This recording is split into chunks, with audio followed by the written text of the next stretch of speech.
Hello guys, ഇന്നത്തെ വീഡിയോയിലേക്ക് എല്ലാവർക്കും സ്വാഗതം. ഞാൻ ഇന്നിവിടെ ഉണ്ടാക്കാൻ പോകുന്ന റെസിപ്പി ഒരു കർണാടക സ്റ്റൈൽ റെസിപ്പിയാണ്. അതിൻ്റെ പേരാണ് പുളിയോഗര.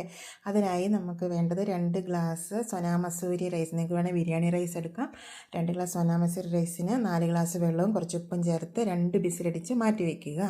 പിന്നെ ഞാനിവിടെ MTRൻ്റെ പുളിയോഗര പൗഡർ ഇവിടെ മേടിക്കാൻ കിട്ടുന്നതാണ്. അത് 2 പാക്കറ്റ് എടുത്തിട്ടുണ്ട്. പിന്നെ കുറച്ച് നിലക്കടല, അതൊരു ടേസ്റ്റിന് വേണ്ടിയിട്ട് ഇടുന്നതാണ്. ഇതില്ലെങ്കിലും കുഴപ്പമില്ല. ആ പാക്കറ്റിനകത്ത് ഇതൊക്കെ ആഡാകുന്നതാണ്. പിന്നെ കുറച്ച് വാളൻപുളി വെള്ളത്തിലിട്ട് വയ്ക്കുക, എന്നിട്ട് അത് പിഴിഞ്ഞ് മാറ്റി വയ്ക്കുക. പിന്നെ കുറച്ച് ജാഗരി, അതായത് ശർക്കര.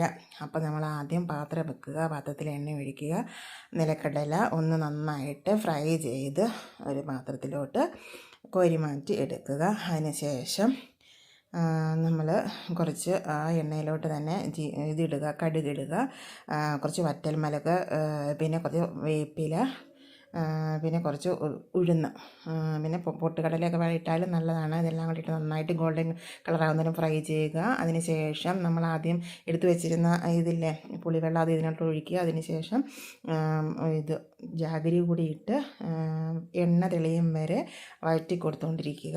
അപ്പം എണ്ണ തെളിഞ്ഞ് വന്നിട്ടുണ്ട്. അപ്പോൾ ആ സമയത്ത് നമുക്ക് ആ പുളിയോഗര പൗഡർ ഉണ്ടല്ലോ, അത് ആ 2 പൗഡറും കൂടെ അതിനകത്തോട്ടിട്ട് മിക്സ് ചെയ്തെടുക്കുക. അപ്പോൾ തീ കുറച്ച് വെക്കണം. ഇപ്പോൾ ഇത് നന്നായിട്ട് ഒന്ന് ഫ്രൈ ചെയ്യുക. അതിന് ശേഷം നമ്മൾ വേവിച്ച് വെച്ചിരിക്കുന്ന ചോറുണ്ടല്ലോ, അത് കുറേശ്ശെ ആയിട്ടിട്ട് കൊടുത്ത് നന്നായിട്ട് മിക്സ് ചെയ്ത് ഇളക്കി യോജിപ്പിക്കുക. മസാലയെല്ലാം ചോറിൽ പെട്ടുന്ന മാതിരി ഇളക്കി വയ്ക്കുക. ലാസ്റ്റ് ഈ കടലയും കൂടി അതിൻ്റെ മേളിൽ കൂടെ ഇട്ട് നന്നായിട്ട് ഒന്നുകൂടെ ഇളക്കി. ഇതാണ് ഇന്നത്തെ റെസിപ്പി. എല്ലാവർക്കും ഇഷ്ടമായ ലൈക്ക്, ഷെയർ, കമൻറ്റൊക്കെ ചെയ്യണേ.